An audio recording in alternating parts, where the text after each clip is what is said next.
started. You're on a chance to get back to your seats.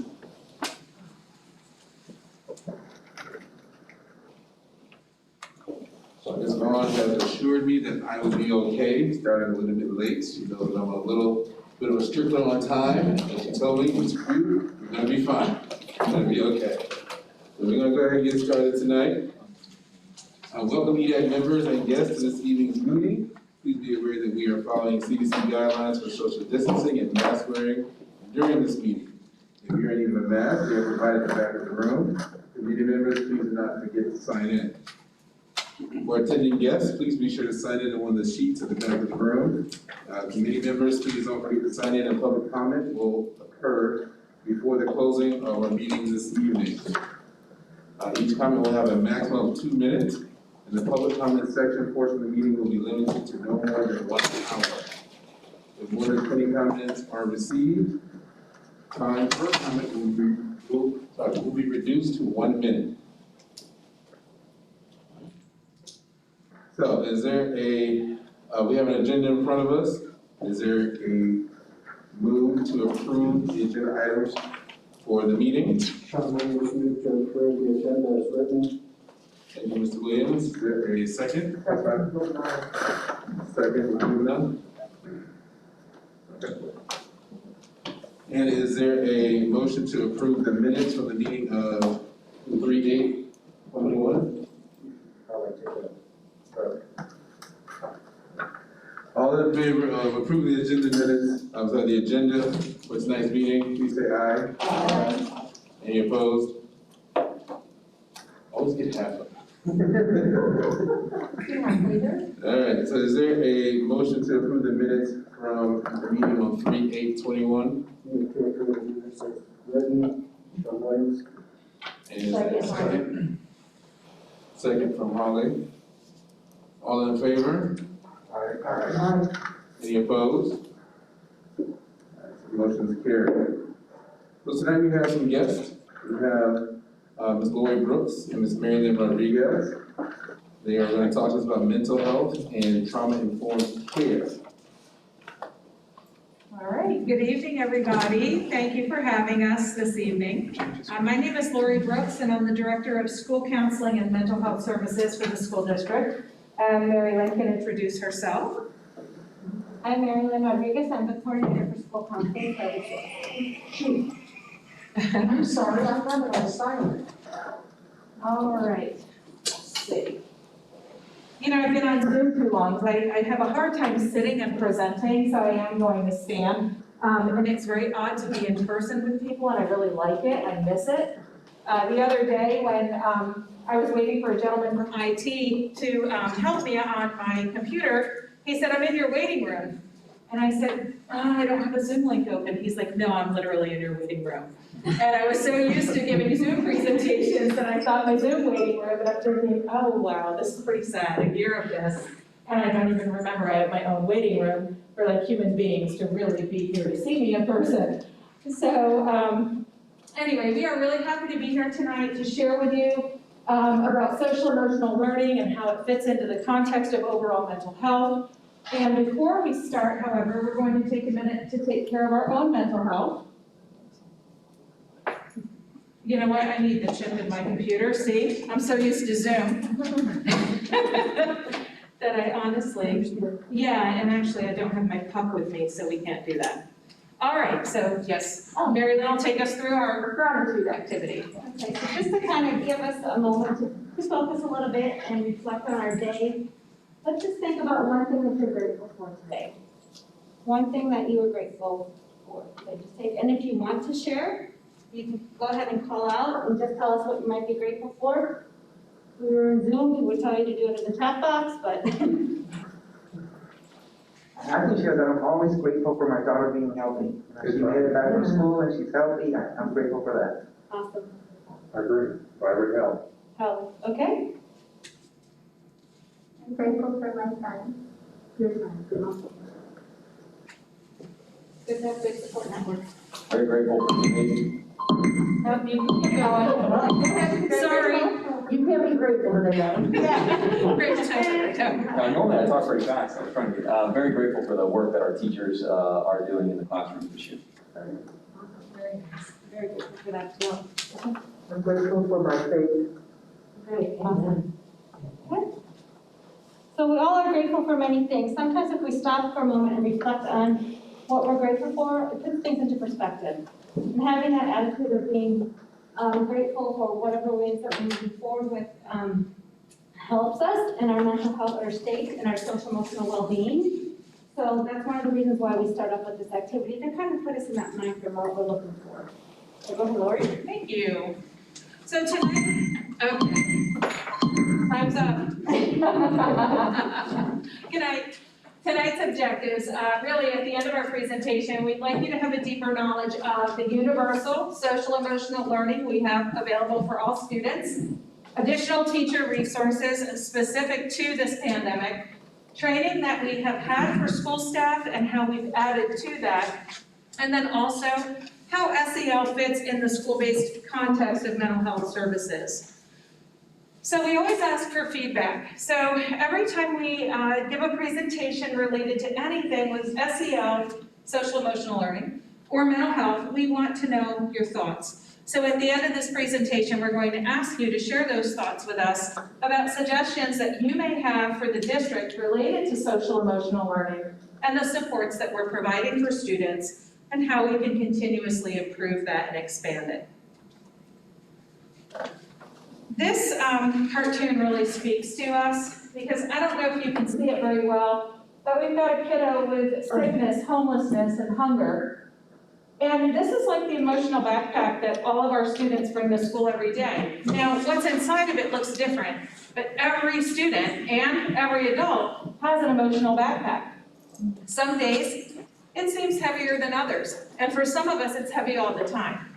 So we just think that that's a really good context for all of us to remember that, you know, we walk in with our stuff for school and the stuff or the junk we carry with us that no one sees.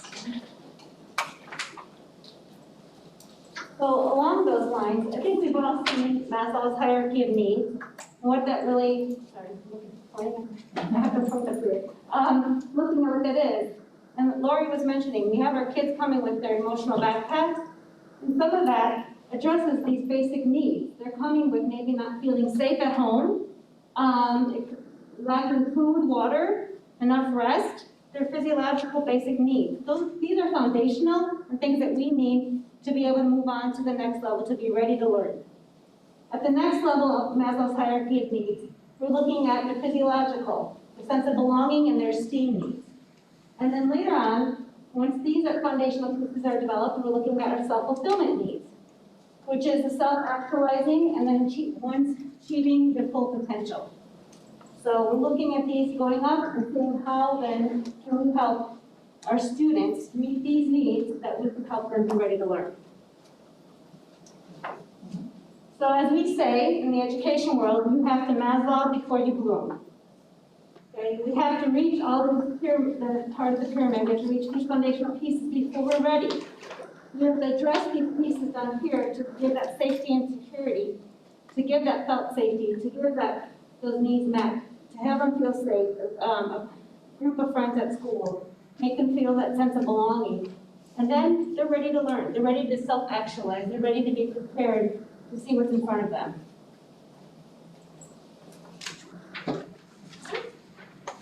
So how do we do that? One of the ways that we do that is by providing that social-emotional learning and standards, addressing those issues. And what it looks like is we have social-emotional learning right in the middle. We look at our learning standards that we've created as a district, and I'll show you those in a minute. But then we connect those through our districts, the district building, our schoolhouses, our classroom teachers, and in the community. We can't do anything without family and community support. It's really that home and school connection, that working together, that really supports and addresses these needs.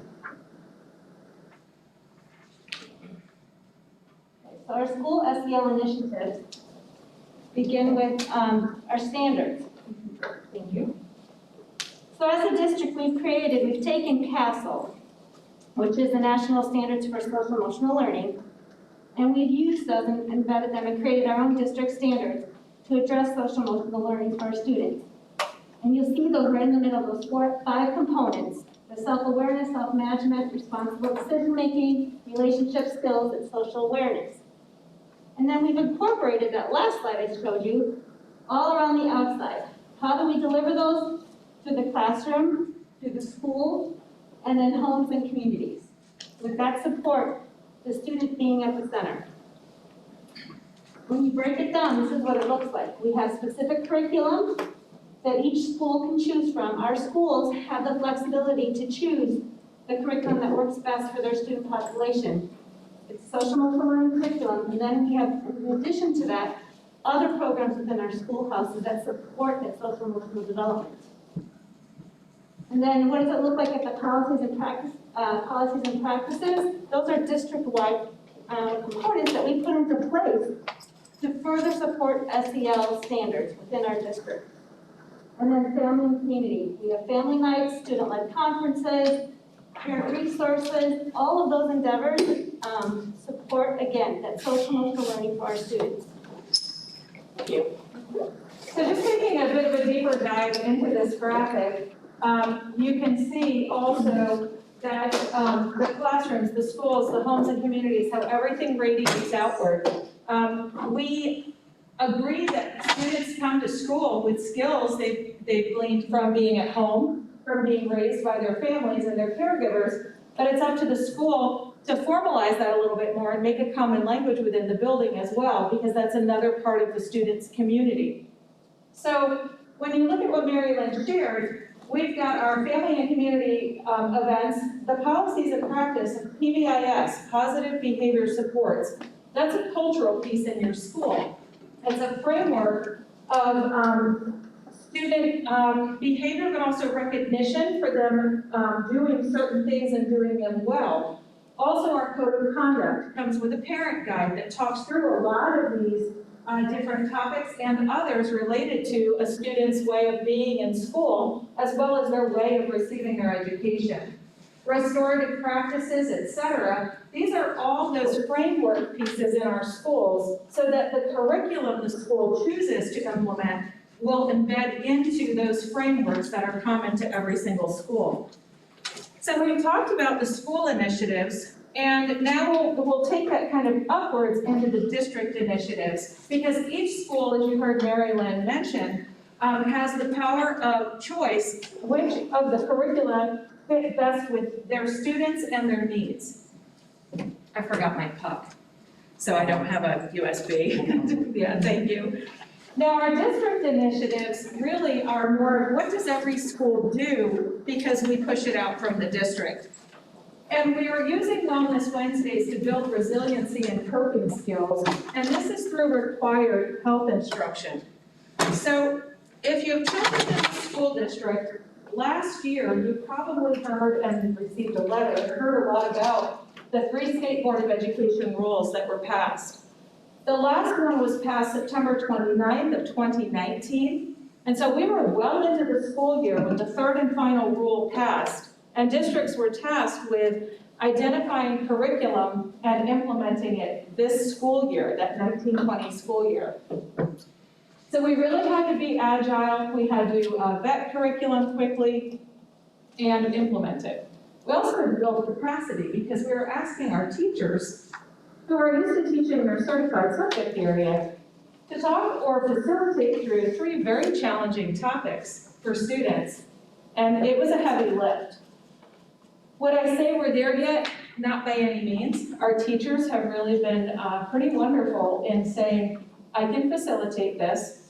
Our task as a district was really not to put one more thing on them, but to help them make sure the instruction was facilitated. I mean, I'm using that word a lot, but really, we were using the program we purchased, and then the teachers were facilitating the videos being shown, and then the kids discussing the questions that were part of the curriculum. Now, the curriculum was okay. It wasn't anything outstanding, but it was the best of what we could find. Thank you so much. And now we're developing our own videos because for Wellness Wednesdays, we want our students not only to discuss certain topics, which I'll show you in the next slide. Thank you. Thanks. We also want them to get a takeaway. So in the mental and emotional wellness rule, we have to cover all these topics. So our videos are actually going to be our own mental health professionals and scripts that we're writing to align with health standards because this is required health instruction. Oh, I am so sorry. Can you mute my computer, please? When you look at, I'm sorry. And if you don't mind, just, if you could mute me, yeah, thank you. Lori, is Wellness Wednesday for every school in the district? It's for middle and high schools. Okay. And I'm gonna go back, oh good, it picked it up. All right, so the mental and emotional health is only grades 6 through 12. Okay. But the substance use and abuse education and child trafficking prevention education, that's K through 12. Okay, thank you. You're welcome. Does that include charter schools too? No, actually, the State Board of Education rules excluded charter schools from this requirement. I know, I guess all of our kids might not need this, I'm not quite sure what the rationale was, but Well, that was my next question. yes, I don't know. They just said in the rule that it was just the public schools, not the charters. Yeah. So anyway, in the mental and emotional wellness rule, this is the 6 through 12 kiddos. These are the subtopics that we have to teach. So for health education, we cover all these.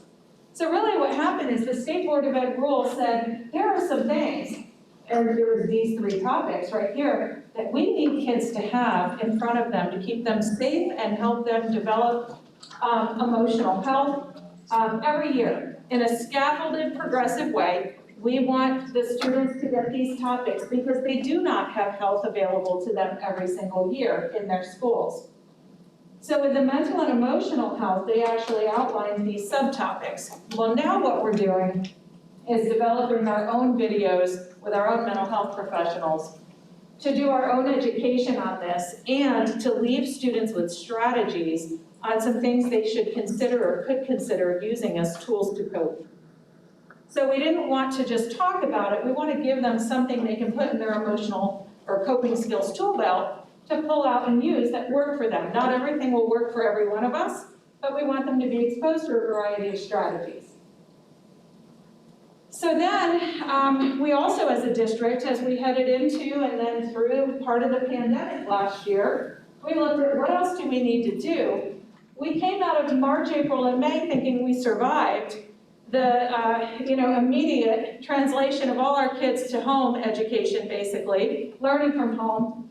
But we knew going into this school year, we needed to do something more thoughtful and strategic because our kids would definitely, in the long haul, need additional tools. And our schools would need supports. So this is where Mary Lynn will come in and talk through those supports that we put into place and how we developed them. Okay, so going into the school year, we didn't know, it was unprecedented. We didn't know what to expect and how, but what we did to kind of lay that foundation was we created some, actually go to the next slide, I'm jumping ahead. So we, not knowing, we did the best we can to get everything together. We did a focus group, we looked at everything, and what can we do, what can we put in place to support our schools, to support our students. We developed programs to specifically address the mental health challenges as a result of COVID-19 because that added an additional stressor in many different ways to not only families but our students. So what did that look like? It looked like creating a toolkit. It's a transition back to school toolkit that within there we created lessons at every level, elementary through high school. And what they were lessons for was to help building relationships. We wanted that community, that sense of community. Remember we talked earlier about Maslow's hierarchy of needs and that sense of belonging, that sense of safety? Well, that's what these lessons address. We created these so that the teachers could employ them into the first couple weeks of school, really give that sense, that safety that those students need coming in. And then also we know that what that creates that sense of, if there is an issue, if there's a problem, if they don't feel well, they're more likely to come speak and come talk to the teacher, the school counselor, the principal, whomever it may be. And then we also employed the social emotional curriculum that were available. Lose my notes here. We provided free resources that were available. So we have other curriculum and other information that was, people were very generous out in the community to share information with us that they were making available due to the pandemic. So we provided those resources to our school counselors, we provided those to our school social workers, so that if they found opportunity to continue to embed that curriculum within, or maybe targeted groups or one-on-one, or maybe in a classroom setting, they would continue to provide those lessons and that further support with our students. So with the CARES Act funding, we had a unique opportunity to also implement things on a broader scale. So we knew that when students came into school, if they had experienced anything emotionally they needed to discuss, it might just come out and vomit out at school. And that's what teachers started to tell us is, the kids walking in my door are so happy to be here. But a month in, 6 weeks in, here it comes, right? They're just kind of processing and ready to go. And so we had in place already small group counseling for anxiety and symptoms of depression. This was a trauma-based approach and using cognitive behavioral therapy. It's appropriate for school-based mental health. It is not a therapeutic intervention that you would go to a licensed professional for, although you could. This is for master's level mental health professionals. Of course, we only do this with parental consent. So we're talking with parents, our school mental health teams are talking, and we only engage in this level of support with parental consent. And then we developed with Sel's Care what we call our CFIRT teams, which is our community family response teams. We knew that in the pandemic, we would have more families than before that could benefit, if they chose to do so, from some mental health counseling. The trigger for this service is the student that's in our school needs or wants services, and then we would talk with the family to get the full context of the impact of the pandemic. Are you having financial issues?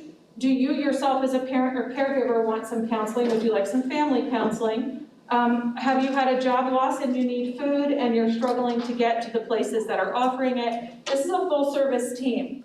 So this contract with Sel Care is not just for counseling, it's for the plus, because these are for families that may never have experienced a struggle like this before a pandemic, or they had been restored to full functioning and they found themselves back in a position of need.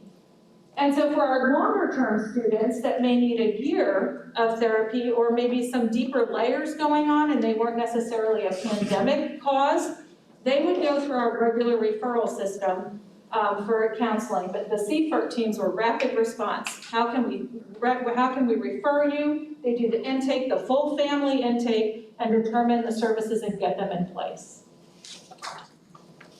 When did things get rolled out? So these initiatives with the small group counseling, it took us a couple months to train all of our school mental health professionals, and now they've been referring students since about, I'd say, December, and our groups are growing, and we'll keep offering them over the summer as well. And then the CFIRT teams were fully functioning. We had 2 out of 3 teams by November, and the full 3 teams operating in the community by January 1st. Is there any results of the work? Are there any key performance indicators that you might say? We're still monitoring those. Right now, we're monitoring by the number of referrals we have to both, but our outcomes for the small group counseling, we have not done our post outcomes yet because we've just finished some of our first group cycles, but we do have attendance, improved attendance, behavior. This is anecdotally, but I can give you figures by the end of the year for the school year, and then at the end of the summer, grades, attendance, and behavior. And then also for our CFIRT teams, we also have family response to us too about how well the team served the needs of the family. What is the percentage of students that is back in classrooms already? We are over 80% of our students back face to face. Yeah. And that's another thing. So you will have those 20 still to deal with brand new when you start the next school year. Yes, yes. But And a lot more experience on.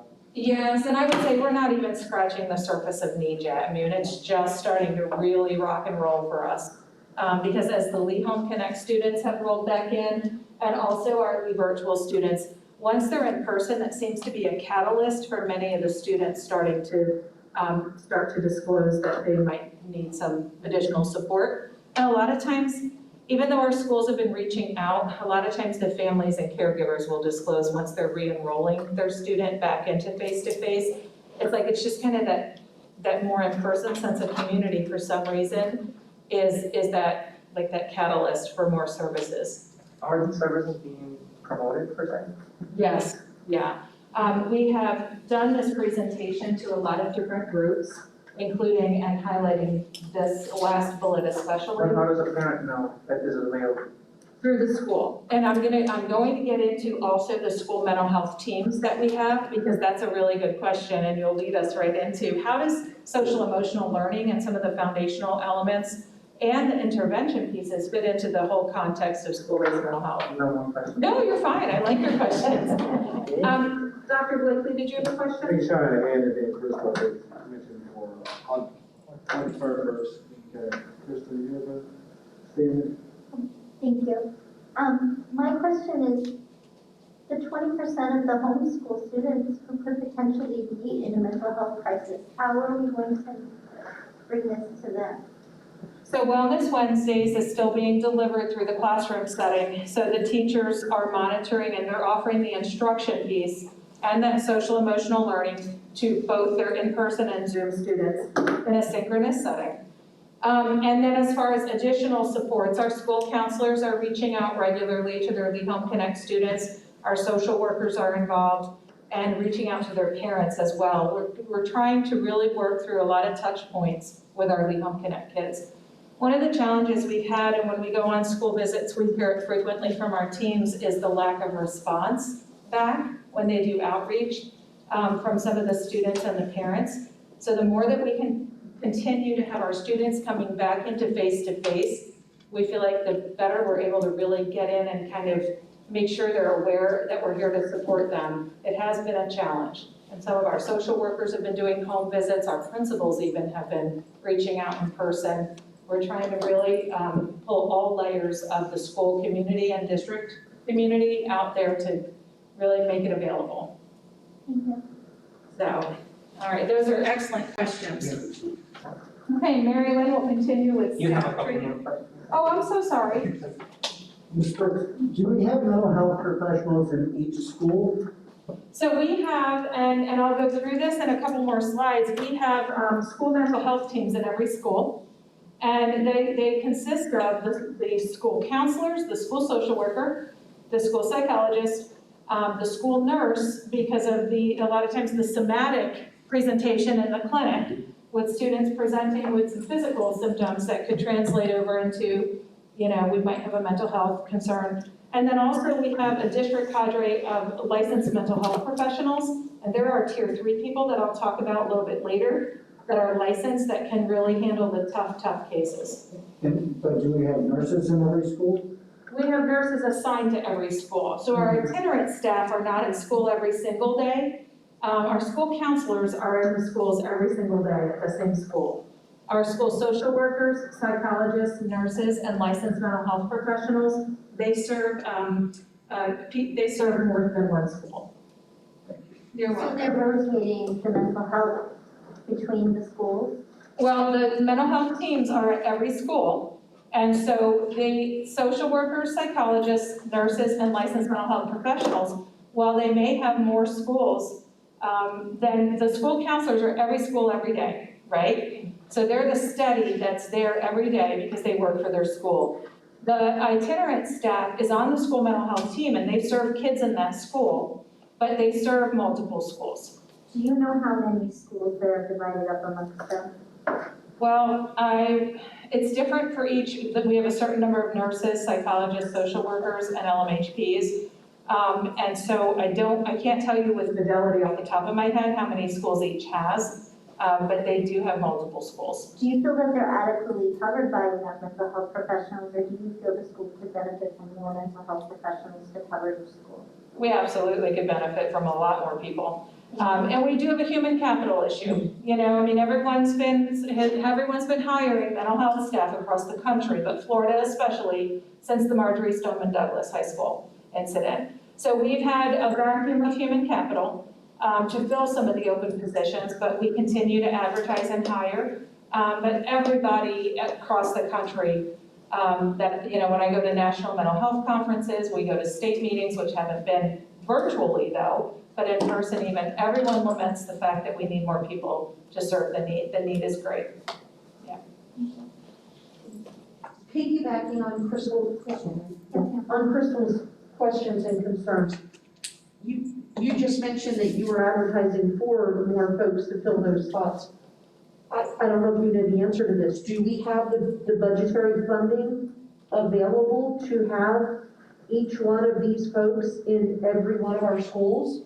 So districts had already, as you know, funded school counselors, school social workers, nurses, and psychologists. And then when we had the mental health allocation through general appropriations, that went into play, I want to say in 2018. We used that to hire more mental health professionals. So we have licensed mental health professionals because that was a need that our needs assessment showed we really needed for some of our highest need students. That are school-based mental health professionals, they all have to do mental health, but they all have all these other sections in their job description. Right. Social workers, psychologists, and also school counselors. So we needed to develop a position that was dedicated solely to mental health, and that's where our LMHPs, or our licensed mental health professionals, come in. But the mental health allocation staffs 21 of those. Now, every time the allocation goes up, we continue to staff them so they have fewer schools. Because our schools continue to tell us that having an LMHP assigned to them has really helped their other school-based mental health professionals. Could we use more school counselors and social workers and psychologists? Yes, you probably hear us talk about that a lot. And I know that the district, just like every other district, is trying to balance all the demands on the limited funds we have. With the mental health allocation, we're able to strategically develop and support the positions we need for some of the high-level mental health needs we have. And I appreciate your thorough response to my question. I apologize if I'm ignorant. Do we or do we not have the budget to have a licensed medical health professional at each and every school? We do not right now. Thank you. Yes, that's sorry, I should have given you the short answer. We do not. I'm just an old Yes. country girl. No, I understand. But all the clinics are staffed by, Maybe that's a misconception that people are hearing. They're all staffed by knowledgeable people that, That's a have good been point. trained. Yes, that's an excellent point. So our school nurses are assigned to multiple schools. However, hired and staffed at each school is a full-time clinic assistant. And they are trained. And then they also reach out to the nurse and they keep extensive, logs and notes to make sure that the nurses are aware of the students that may have medical challenges, et cetera, in their school. But the clinic assistants, excellent point, are there 5 days a week at the same school. So it seems to me that if we had more mental health professionals, we would have more students in school, which would increase our allocation and bring us more financial aid from the state level, because that's an added student to our seat allocation. Okay. And you wouldn't have the absenteeism and the other things that this financial structure has limited us to, having these 5 people for our whole entire district and these 7 people for our entire district. It would seem like it would pay for itself.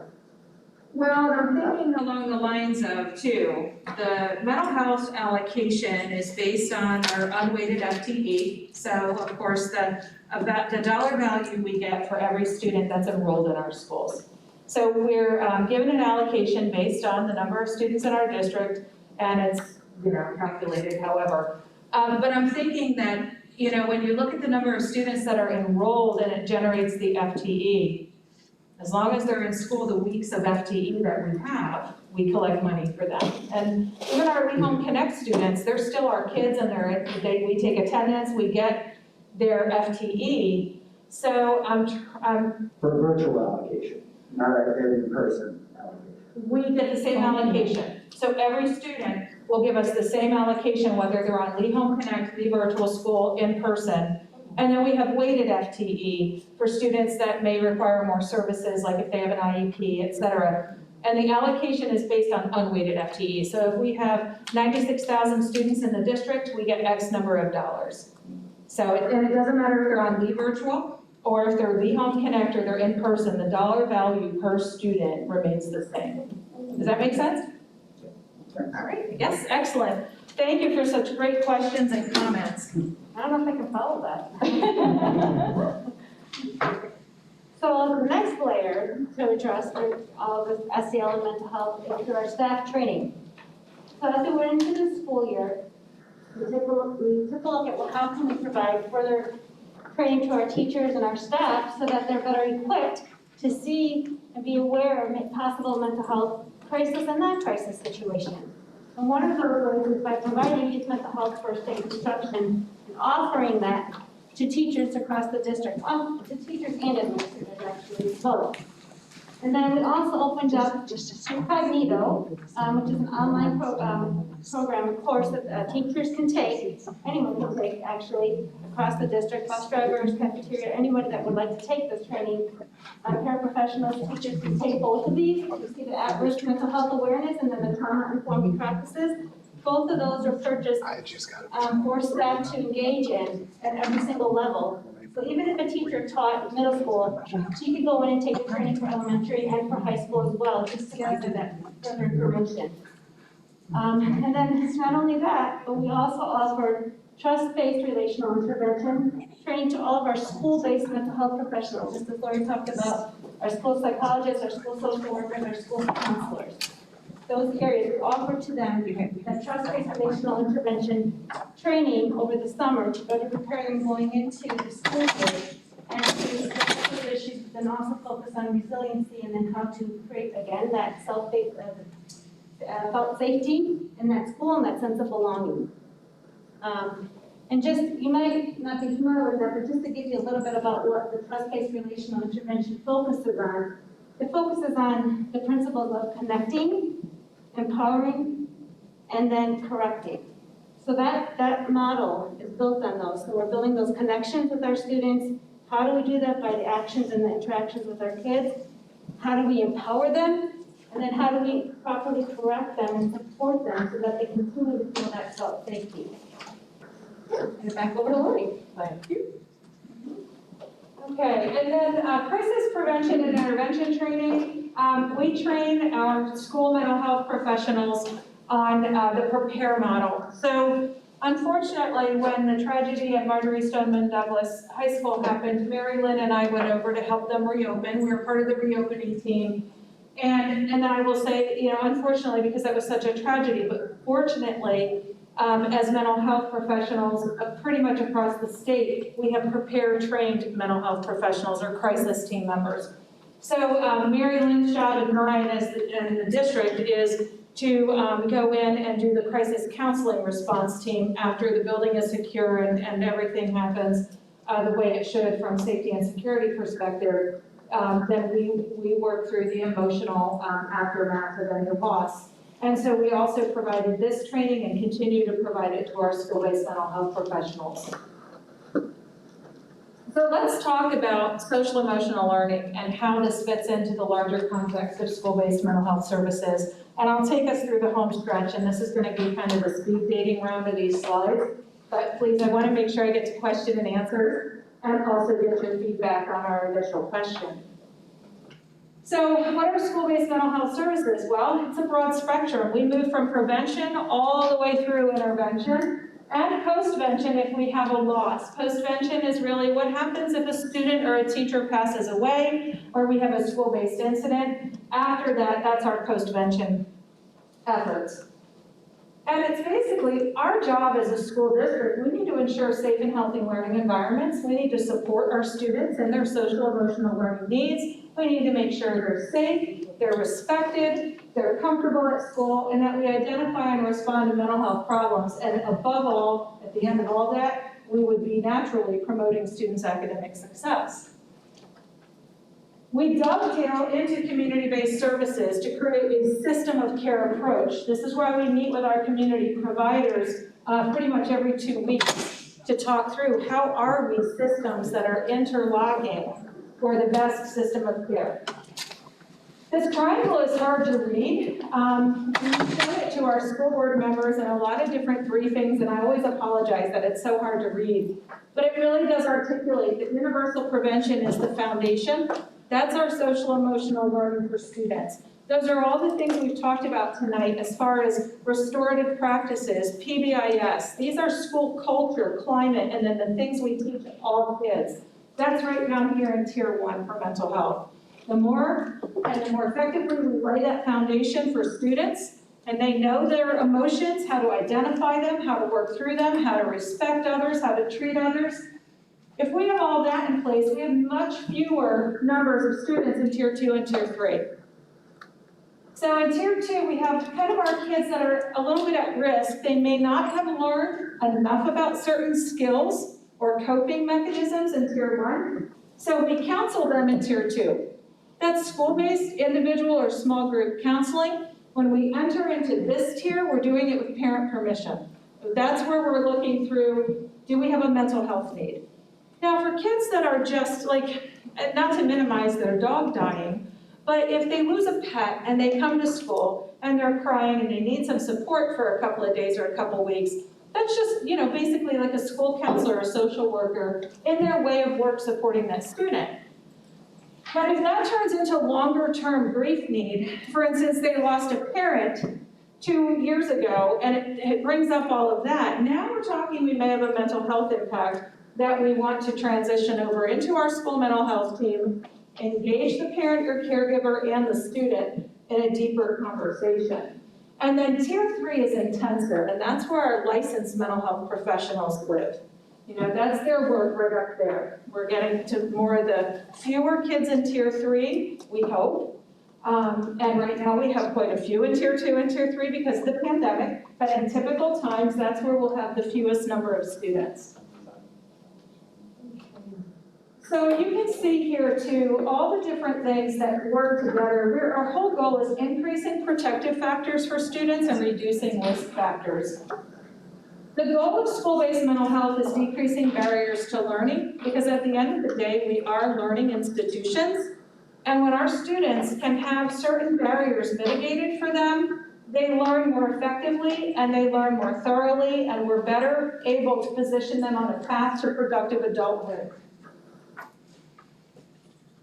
So who provides school-based mental health services? Well, we really kind of talked about that because there are master's level mental health professionals. So those are our school counselors, social workers, psychologists, and LMHPs. They all have to have a master's degree or above, and some have to carry licensure. And then also we definitely recognize our school nurses on that team because of their physical pieces. So what do the teams do? Well, every school has a team, and they meet weekly. We used to do, Mary Lynn and I kind of laugh, and our mental health coordinator, Sherry Wenzel, who's on our team, Sherry and I worked together at one of our high schools for, I want to say almost 20 years. And we used to kind of call it that drive-by conversation in the hallway. When I'm chatting with her about, hey, I saw Johnny Smith today, and we had a really good talk, and she's like, wait, they just became homeless last week. And I'm like, okay, gotta go. And that's what we were doing. We had the best of intentions, but we weren't sitting down and being intentional about our work. And so with school mental health teams, what we do is we meet every week. We follow a problem-solving model that's fact-based, and we effectively analyze data and presenting factors for students, and then we talk through with families, can we get consent to screen, and what do those screeners tell us, and what are the indicated evidence-based services. In addition to all of that, we have so many community partnerships because we can't do this work alone, and we know that, just like they can't do this work alone, and just like our parents should not feel alone in this work. We also have the mental health and wellness portal on leeschools.net.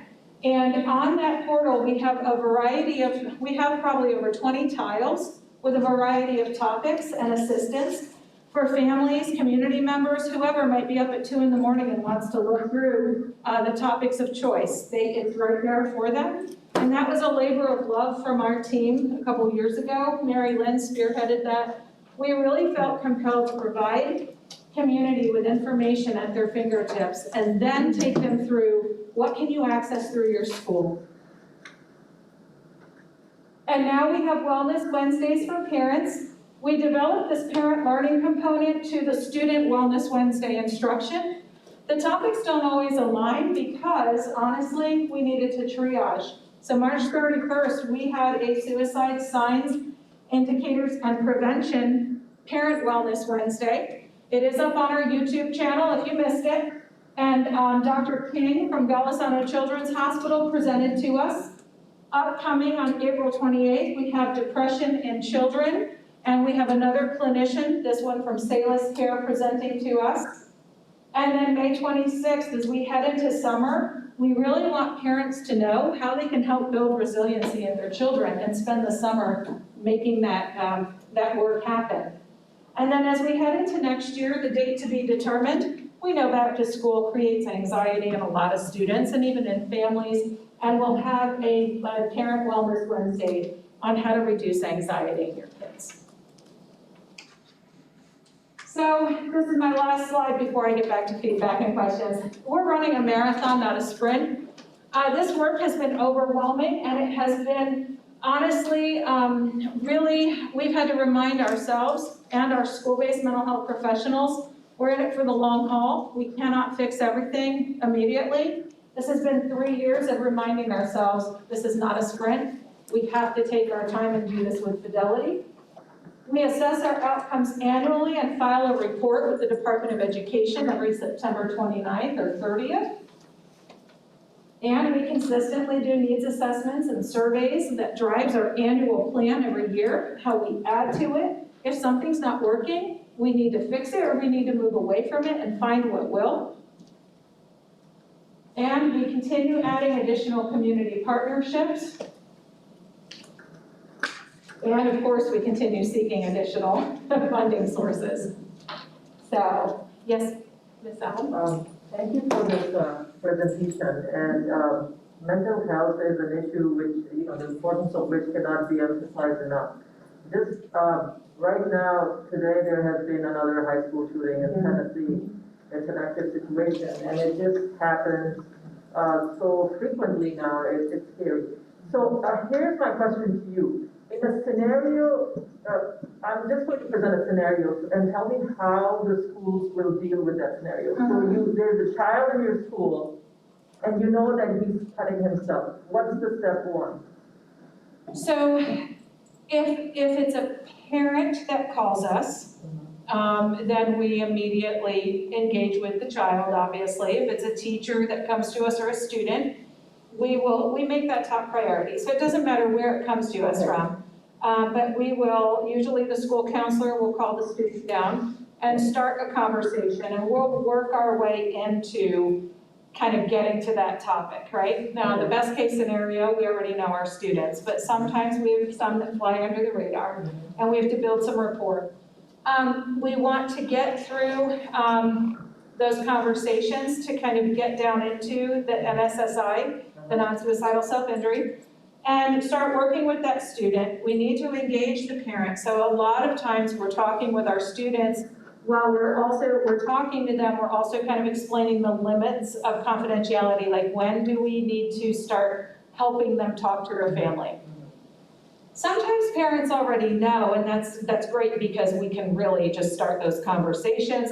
Then I'm going to take that parent down the road of we can help your child through school-based mental health if you're willing to talk through that. And there are other times that the parent will say to us too, I just want to go right to therapy, and we will honor that too. We want them to understand the continuum of what we offer, but if they want to go right to, clinical, that's fine, that's their right, and certainly we want to honor that.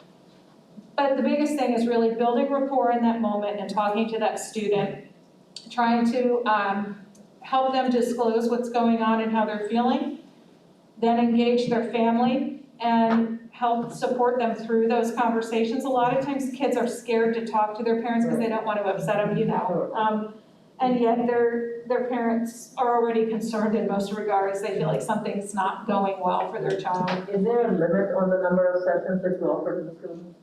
Well, through mental health, we will not offer mental health services without consent because we have to have a consent from the parent or caregiver to screen for mental health. So we can't treat what we don't know, so our screeners have to be part of the process. Okay. Now, with school support, if I'm a school counselor and I'm gonna talk to a student about some short-term, support, I can talk with that student, but we're engaging families as soon as we can, even with general support for What if the students. families are not cooperating and the parent just said, no, my child can be fine, I'll take care of it? What do you do in that situation? We touch point back with them, we check with the student, how's it going, we check with the family, we continue to have those conversations and reach out. And so sometimes we do have families, and it could be cultural, they don't believe that mental health is a thing. We just keep trying to have conversations with them. And then we support their student the best we can outside of the official mental health roles, I might, as a school counselor, I used to check in with my students all the time. But if I'm doing mental health, I need to have consent for certain things. Like I couldn't just put them into a CBT group or do individual, that's So if more. the parent consents, then how do you deal with it? How many counseling sessions do you offer, that type of thing? And it depends. When the parent consents to screen and we see the results of the screener, we can identify, do we have anxiety, do we have some symptoms of depression, et cetera. Then we as a mental health team talk through what do we have available as far as interventions and how long should we offer that? And then we revisit the progress made and do we have to scale up or can we go ahead and roll back a little bit on that? And the parent is part of that as well.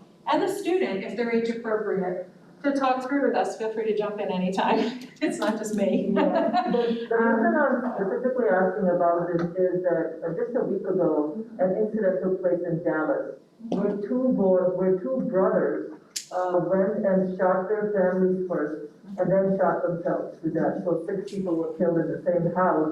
And one of the brothers posted a letter on his social media before that. And in his letter, he kept, it was a very deliberate letter, so it was more scary because of how well they had planned everything. And it was all about how he had been struggling with depression ever since he was a child, and he had been cutting himself throughout school. And he was a good student. He went into University of Austin, Texas for computers. His brother was a good student, but they were so depressed that they decided to commit suicide, but then they were like, oh, we love our family so much. So it was a very close-knit family. Yeah. The family was doing well. They didn't have any, money problems or any other thing. And they were like, but we love our family so much. We don't want them to be left dealing with our suicide and the aftermath and dealing with people's questions and the grief. So let's just take them out first and then we'll kill each other. That's exactly what they did. They bought 2 guns and they said it was so easy. The form which said, are you suffering from mental health? And we both said no. And we bought the guns. One of the brother was 19, one of them was 21. They killed the parents, they killed the sister, the grandmother who was visiting, and then killed themselves. It's just horrific. And I can't understand how it slipped the family, how it slipped everybody at school, how it slipped everybody around them, or, obviously people must have seen, but enough wasn't done somehow. And sometimes we don't know what we don't know, and people wear many masks, and it's hard to tell in a certain situation who knew what, when, or if anything. And I'll tell you, we work very, very closely. I'm calling out Rick Parfit. We work very, very closely with safety and security and Mr. Dave Newland.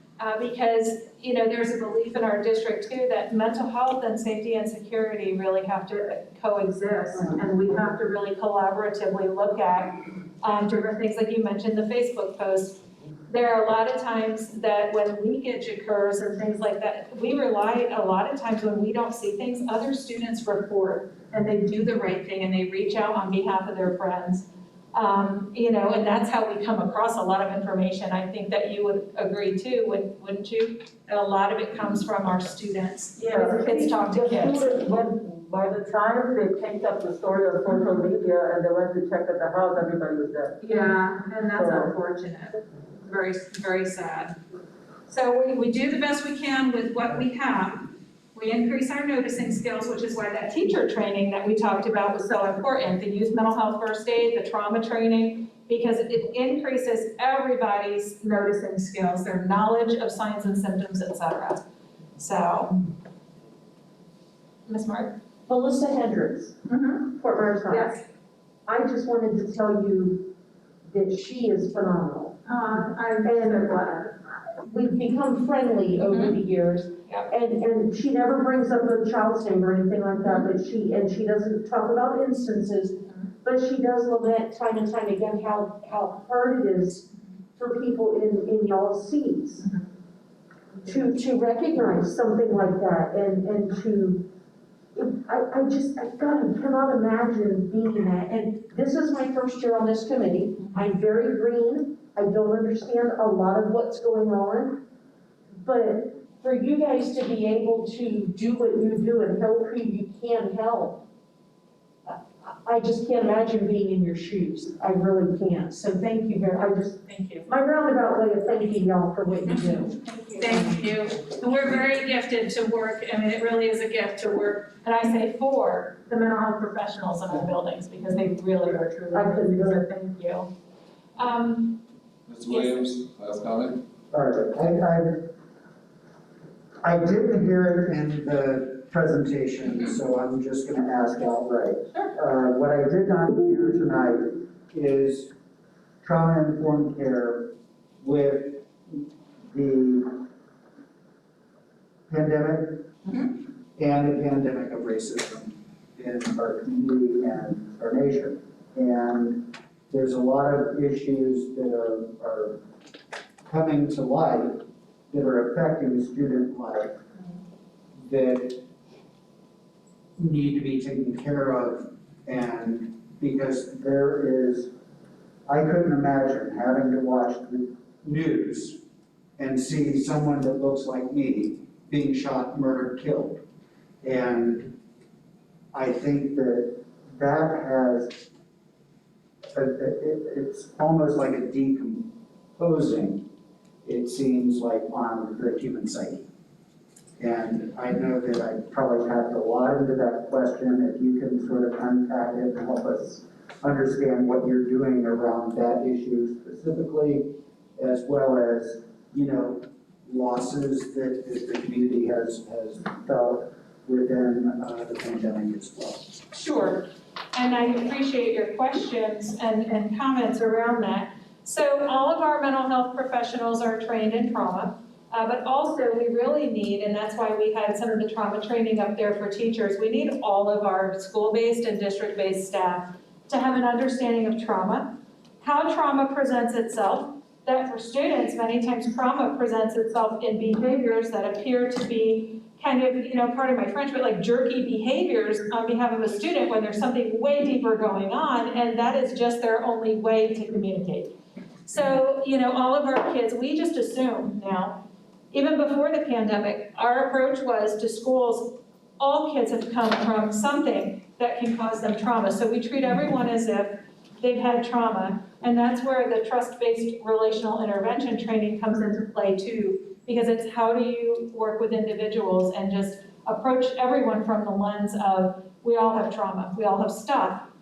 And so around the recent events in the community that we've had these last couple of years, really our social emotional learning curricula, okay, that addresses the whole context of human behavior and respect and identifying differences, but not not getting stuck on them and honoring everybody as an individual. So overall, the curriculum does not deal specifically with the contents in society now that we're going through and some of the struggles, because we feel like we're teaching with the curriculum kids to honor, respect, and kind of admire our differences, right?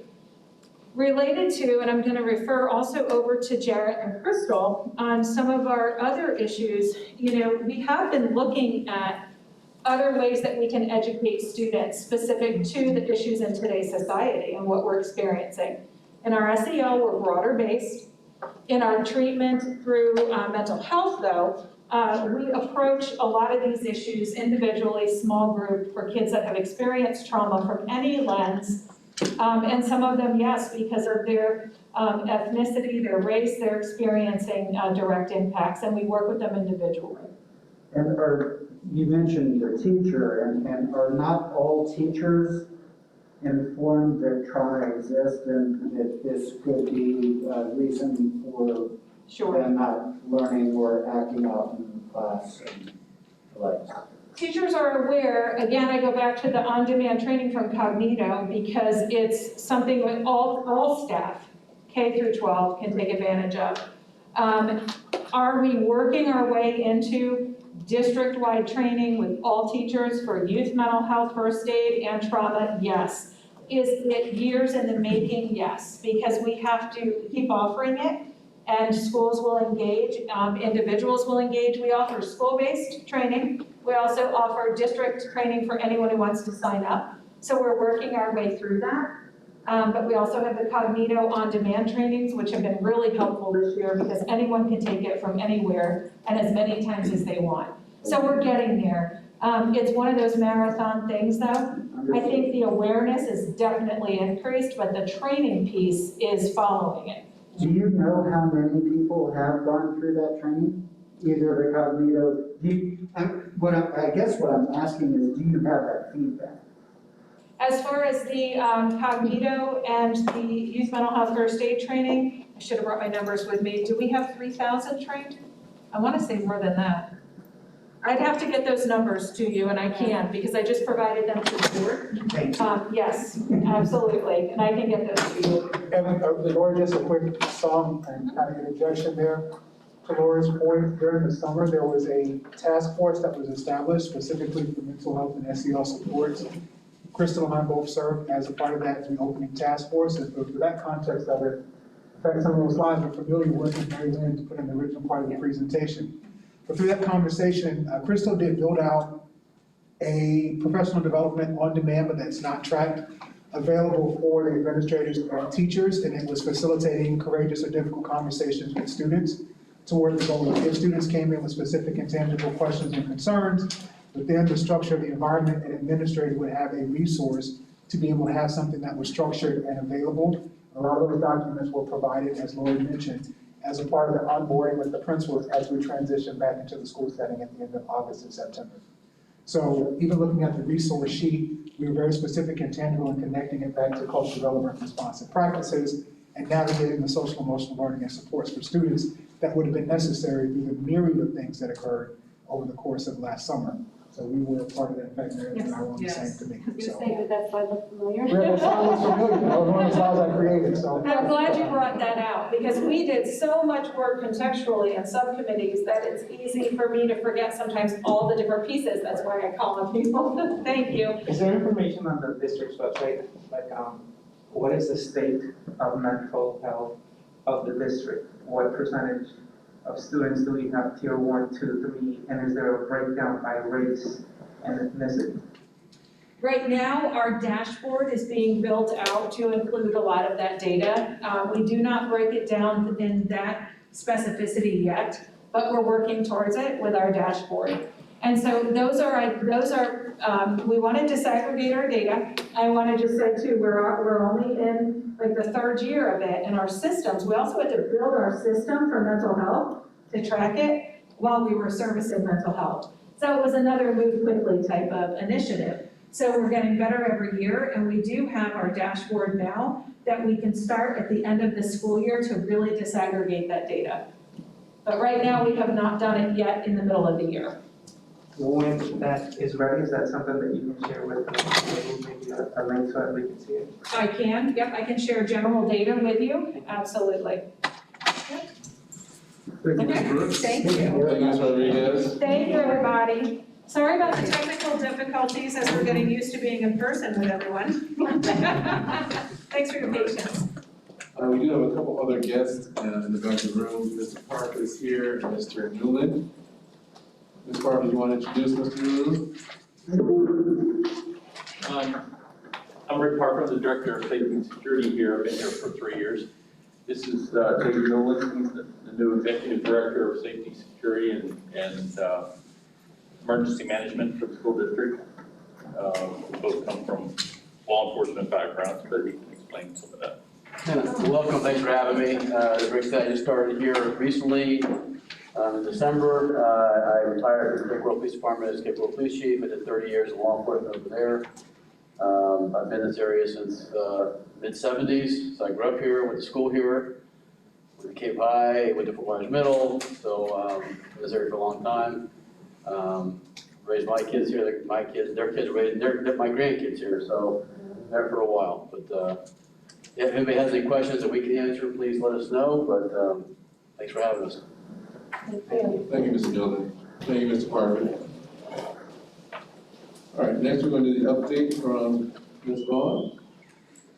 I'm going to try to do this as fast as possible. First of all, Mary Lynn and Lori, great presentation. I did want to add one thing. I'm a guardian ad litem and child advocate, so I know the foster care system very well. And often, and as a matter of fact, I have a case just like this. So when you talked about the cutting, often when a child is cutting or doing any kind of self-harm, they're acting out because they're victims of abuse. And so I think probably all of you know this, but I just wanted to reiterate that all of us educators are mandatory reporters. And should, to me, it would be a big red flag if, as a counselor, I called parents and they were completely unconcerned about it. Kids won't always admit to what's happening with them, but we are mandatory reporters, so that's something that goes way back in time. And the other thing is, I've been in the business of education since 1969, and boy, has it changed since that time, because now we, as a school district, we have to wrap our arms around everything and everyone. And I'm not saying that that's wrong, don't get me wrong on that, don't misunderstand me, but the job has just double, triple, quadruple, I can't even tell you how many times, because of the social ills in society, and social media has been huge. As a teacher, once the bullying problem, it used to be, just some nasty bully to pick on it, but now it's just so complex. So anyway, that's really hard. I did want to, I'm gonna ask Mr. Evie to add any comments to this, but I think maybe some of you are aware of some radio ads and some advertising that's been going on, and in my update, I'm just going to say that I have already fielded many questions. I've gotten a lot of phone calls from constituents, and I've answered as many as I could, and I need to get back to some people. Also, had a long board meeting today. I see I have a whole lot of emails also to answer. This is, and apparently, and got that. Mr. Edie, you have it too, right? And Crystal and Adam, you all have it. This is a radio ad. The Lee County School District has implemented radical progressive policies allowing students to use any bathroom or locker room they want, regardless of gender, and allowing boys to play on girls' sports teams. This policy was approved with little or no public input. Here's the thing that I was feeling and saying, no, that's not true. Now, boys of all ages can use the girls' bathroom in Lee County Public Schools. Okay? That's disgusting. Is this a radio ad? Pardon me? Is it on the radio? This is, It's also on social media. is it on social media too? There's a Okay. lot of sponsored posts. It's a group called Families for Freedom and Fairness. And as a board, again, have a really long meeting. As a board, we are going to be dealing with this. We will have statements having to do with it. But I think it comes from, one of these, there's a poster, best practices and action steps, and there's a line in it. You all know, it's has to do with transgender students. And this has been portrayed, I've had people say, I'm against these gender-neutral bathrooms or unisex bathrooms. And I'm saying, we don't have that. And for the people who would listen, they totally understand. But some people, they're just going by what they've heard, and since it's on social media as well, they're believing it. They're believing that at any given time, any young man that wants to walk in the girls' room could just walk in the girls' room, or I guess vice versa. So I just wanted you to be aware of that, since we've talked about the LGBTQ issues, and I understand there are a lot of angry people who have misinformation. Jared, do you want to add anything before? Yes, ma'am, we can, or we can take the questions that You you go have. ahead, tell what you know, and then we can get questions you can answer, or I can answer. You can add something to what Sure. you know. Just from the context, if there are questions related to any posters that were put out, the poster that was being referenced in some of the advertisement that Ms. Vaughn referenced included information about providing access to restrooms and locker rooms that are consistent with the student's gender identity. Sensitive issues regarding LGBTQ matters are addressed, approved on an individual case-by-case basis, and the district remains working with students and guardians to provide a gender-neutral private restroom for students and any student that is going through that process and having the conversation. For those that might have concern in the room related to the student code of conduct, the school board and Mrs. Vaughn and her colleagues will be discussing the 2021-22 school year and anything connected to the student code of conduct during their May 27th public meeting. So just kind of going back to some of the context of what Ms. Vaughn shared, I'm not sure if you have anything you want to add, Adam, from a communication standpoint?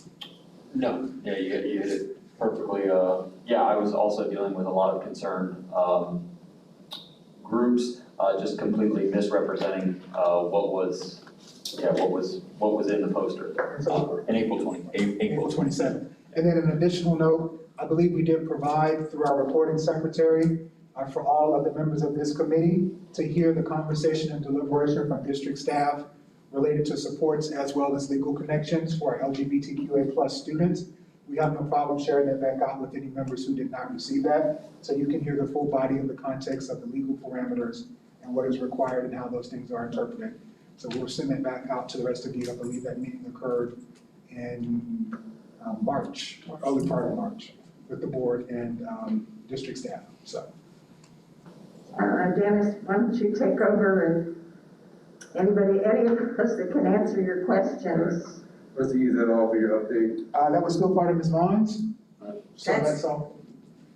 I just thought we would deal with this issue because I know it's out there and it's huge and it's only going to get bigger. We have a board meeting tomorrow night and I understand we're gonna have quite a contingent of people coming to speak. Sure. So Ms. Vaughn, does that conclude your? That concludes what I have to say. I don't want to ignore questions, but they're probably going to be general. We're gonna questions. let him do his update, and we'll Yeah. do those in good order. We're gonna get to everybody. I wanna make sure we get all the business at hand, and then we'll get to all the questions. I just wanted a clarification to make sure I understood something. Do you want me to wait on that? It's pertaining to what they said? Yes, sir. Okay, go ahead. Okay. So you're saying that they're not allowing just any male or any female to go into the other restroom? No, Okay, thank you. no, it's totally wrong. So it's been totally twisted. Absolutely. Thank you. I just wanted to confirm that. Yeah. Thank you. What was the name of the organization, Dr. Vaughn? Family for Freedoms and Fairness? freedom and fairness? Yeah, Never heard of it. families, for freedom and fairness, and they give an address, sponsored by Families for Freedom and Fairness, 1375 Jackson Street, Suite 202 in Fort Myers. 1375 Jackson Street, Suite 202. And I know there's been a gentleman who has, and I won't mention the name, who has been emailing and talking with various board members that has mentioned, and I don't know if it's this person's group, and again, I'm not gonna say the person's name, that he was wanting to form a loose kind of confederation of like-minded people. So I don't know if this is his group, or I don't know. I have a question regarding her report. And this is something that we brought up last time that I would like to get a status report on. I've noticed that we're being filmed and our voices are being recorded. Did this ever get back to the board and was it taken up again based on our recommendations? Yes, okay, at the last board meeting, not every group had met yet. Just the way it fell, this group had met, maybe one other. So not all of the advisory committees had met, and I know in my comments at the board member comments, I did bring it up, and it is something that the board has an appetite to discuss, that wants to revisit it. So aren't the chairs getting reports tomorrow? They did them last week. Yeah, we presented to superintendent, and then we presented to the school as well. Tomorrow, yeah. So I don't know how many of them, because by now, all of them have met. And remember that when we have an official recommendation, that's when we take it up. But the board is aware from at least a couple of us who had met with our advisories, and we did bring it up. Mr. Baxter? Mr. Chairman, when is it? Just a point of clarification. Is it May 27th, a public meeting, or April? April, I'm sorry, Mr. It's April 27th. April 27th. Yes, and that is for the student code of conduct, Right, okay. the public meeting with the board. Thank you, sir. All right, Mr. Eady, your update? Yes, sir, Mr. Chairman. Thank you to Mr. Newland and Mr. Parker for being here. I know you all had an opportunity to meet Mr. Parker a few months ago when he presented his presentation with Ms. Duncan relative to resource officers, but you have not had a chance to meet Mr. Newland as we transition back in person. So he is the next piece of our safety and security team, so thank you tonight for your attendance, as well as for Mary Lynn and Lori. Thank you, Ms. Rodriguez, for attending tonight. And our buddy, Mr. Malloy, and also Ms. Torres Nunez for being here in my absence last month. You're on the last side. That's on point. I tried to say as little as possible last meeting, so I appreciate the compliment. Yeah. So that's all I have. Thank you for that. And the comments that Ms. Vaughn stated earlier, those were just the reflections on that. But again, we will send out to the rest of the committee members who might not have the relative context of it, the information that was provided to the board as it relates to the sure level of district parameters and the supports provided to our LGBTQA+. All right. Thank you, Mr. Chairman. Thank you, Mr. Eady. So we are currently sitting at 6:59. We usually end at 7 o'clock. I only say that because we are approaching good of the order. So I would like for your comments to be for the good of the order. Do you have comments? I do, and I really want to thank Ms. Vaughn for bringing this to our meeting because it's relevant. And the discussions that we have in this room are very important. We know for the equity and diversity of the entire school district. And when we had discussed this non-discrimination policy, it was the intent of this body to make it the most inclusive that we could, including socioeconomic. And we put gender expression and identity in there for an intentional purpose.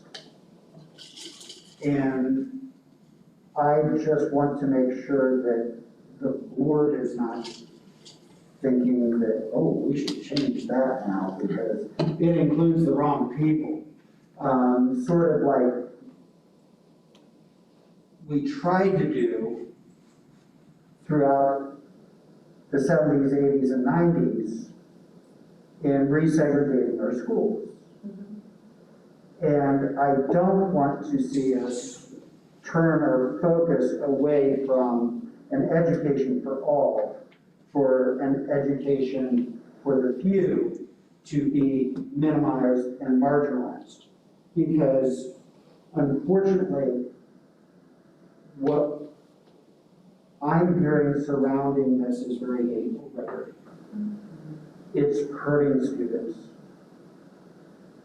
On top of everything that they're already dealing with, school testing coming back online, getting to school, all of the baggage that they carry outside of the school system, and then on top of that, dealing with the fact that they're different. And sometimes not wanting to deal with it at all and just end their life. 5 times more likely to inflict self-harm than their straight peers. So we need to give them support, and everything that they've been hearing from our legislators, to our school board members, to our public, have told them that they are not worth it. And they need to see that they have dignity and respect, and that they can be honored as themselves. And that's why we included that in our policy, and that's why I hope that our board will keep that in our policy, because it's so important that we can't lose a life or a student based on not being accepted. And I think a little bit of education goes a long way. Did you heard discussion about there being a change to the non-discrimination? No, I'm just concerned that we have a certain segment of this community that is coming forward, and they're making their voices loud and proud and full of complete lies, twisting of facts, and I don't want the board to make decisions based on misinformation rather than being educated on the matter. Thank you, sir. Any other comments for good of the order? Yeah, I'd like to ask Sean a question. Are you referring to the bathroom issue mostly? Is that what you're centering this comment about? I'm specifically, I am saying that our transgender youth have survived this long and gone this far, and that their lives have value, and that they should be able to use the restroom that they identify with, and that they should be able to play on the sports team that they identify with. I couldn't imagine standing in front of a restroom and trying to figure out which bathroom should I use, the one that doesn't get me beaten up or the one that I identify. I can't imagine, and I've had conversation with transgender students and transgender friends and family. I just want them to know that they have value and the things that are being said are done out of not knowing someone or not knowing the facts. I agree. Well said, Sean, thank you. Yeah, thank you for clarifying. And thank you for being such a strong advocate. I want to say, first of all, I watched the LGBTQ educational committee that was on March 22nd. Thank you for sending it to us. And while there was a lot to unpack in that meeting, I want to talk about, first of all, I felt that Crystal and Chuck Bradley and the other people who were there did a wonderful job, an amazing job of sticking to the facts, explaining the policy, citing legal reasons, putting it all calmly and clearly. My issue with this, my glasses are gonna fog up if I have my mask on, but I need one or the other. Is it okay if I take my mask off for a second? I have big glasses. I'm fogging up my glasses and I can't see you all. My issue is, it felt like we had these representatives from the school board there to explain the policy at a table, right? There were 4 of them. And we had the school board up on a dais. And instead of it being an educational experience that the LGBTQ community was assured that we were going to get, that they were going to educate the school board because they were saying such terrible things, it turned into like a congressional hearing. Can we talk about that? Like, we had Ms. Patrica specifically grilling people on the difference between Title VII and Title IX and how it applied to a transgender student, rather than this being like this healing moment in the community where we were going to educate the school board, we were going to answer their questions, we were going to explain the policy. It turned into an inquisition that, in fact, her direct words were what this reporter, Brendan Leslie, I'll say his name, pulled from her speaking at the school board, at this committee, created a Facebook post about it, created a news article that he wrote about it, probably even created this hate group. I mean, if we're going to trace the thing back. But the point was that they've done the exact same thing in October that we were reassured was not going to happen again. They riled up the base, they're going to come to the school board. Now me and all the transgender community have to go down there and listen to their hateful rhetoric to make sure that the school board even understands what's fact versus fiction, and worry that everything that was just handed to us is going to be taken away again. This is so terrible. So I want to know that when I walk into that school board meeting tomorrow, once again, just to fact check, to listen to all the hateful things they're going to say about the transgender community, that I'm not going to have to listen to these personal attacks like I did last time in October. And I want to know that, like, Mr. Bradley explained, a cisgender person and a transgender person had the exact same rights to their locker rooms. They had the exact same rights to the not either gender with the gender neutral bathroom that we're going to eventually put in place. We discussed that we're going to put privacy stalls. All of these things are on this workshop. So when we look at this, and we look at the fact that if you look at any marginalized community, not just the transgender community, they're the ones that are attacked today. Sometimes it's the Black community, right? Sometimes it's the Hispanic community. But right now, they're taking this thing that was supposed to be promised to help move the community along, and they've once again turned it into this horrible, hateful thing that we have to address. I think we need the school board to understand, to hear me say this right now. I'm so proud of this policy. This is the most impressive progressive policy in the entire state. And when you make big changes, you're gonna get negative feedback. And I want to reassure you that you're doing the right thing. You're doing the most amazing thing. I'm so proud of this policy. I'm proud that we got to be even a small part of it. Do not bow down to this hate. Set rules in place. You have security sitting right here. reassure us, the transgender community, that we're gonna walk in there and we're gonna be okay. Yes, everybody has the right to their opinion, but these policies are in place to protect the individual rights of every single student in Lee County. We made them, they're in place, there's no going back, and we don't have to listen to this hate anymore. And I don't want to have this argument again in 3 months, please.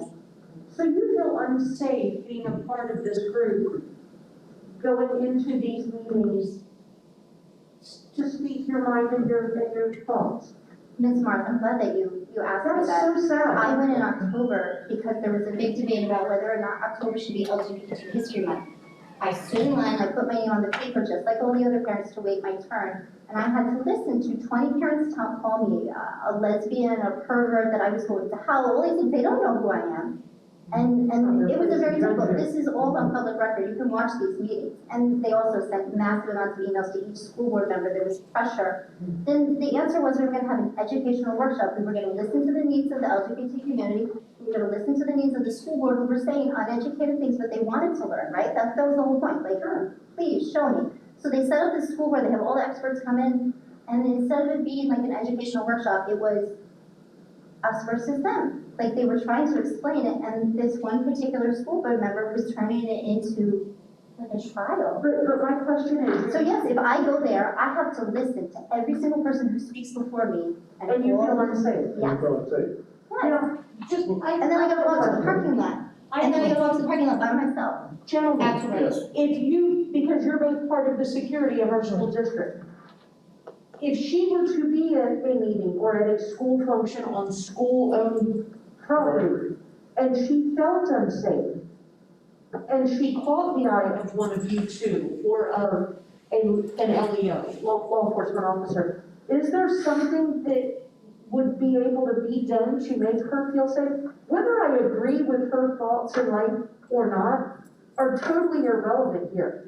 She's still a human being. Well, Crystal, what I would tell you is, if you're there tomorrow night and you feel unsafe, I will be there, you will be there, please come to me and tell me. Thank you. Can I clarify? I do not physically feel unsafe. I do not need to be escorted to my car. While I appreciate it, I want the entire transgender community to feel safe. I want the entire LGBTQ community to feel safe. I want all of us to show up at that meeting tomorrow and feel safe and walk out and feel safe. This isn't about just like me feeling unsafe. I'm a big person. No, it's for everybody. Right. And when we address this here in this meeting, that's going to change it. When the school board unanimously stands up and says, this is our policy, this is what I did, there's nothing wrong with this. When we all support that this progress is moving forward, we're not going to keep having these little hate groups showing up and making us feel unsafe. Thank you for your time. How sad. Mr. Chair, Thank you, Mr. Scott. Mr. Chair, when Twitter just go out, he said something in March, I was in the hospital. Something go out, but probably missed. Yeah, Mr. E said he's gonna resend it out to everyone else, so we have access to it. What Ms. Siscom was referring to, there was a board workshop connected to a recommendation made by this committee. So I shared the video recording with the committee members, but Mr. Baxter will share it out again, so you've got the reference to what Ms. Siscom said. Thank you so much, sir. You're right, Mr. Chair.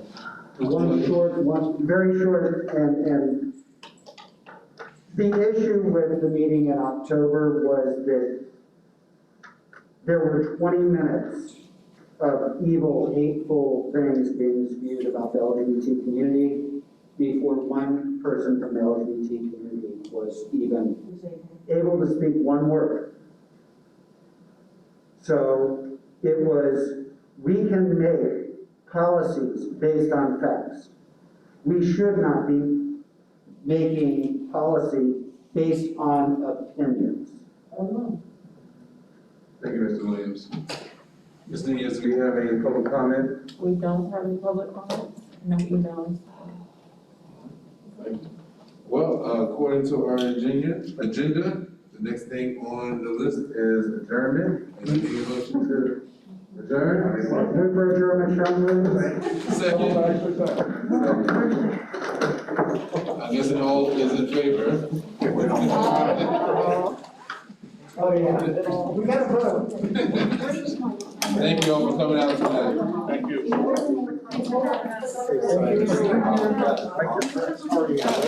how are you? Good, well, I'm doing well. Have a great one. Thank you for coming out. Thanks. And thanks for the. Take care.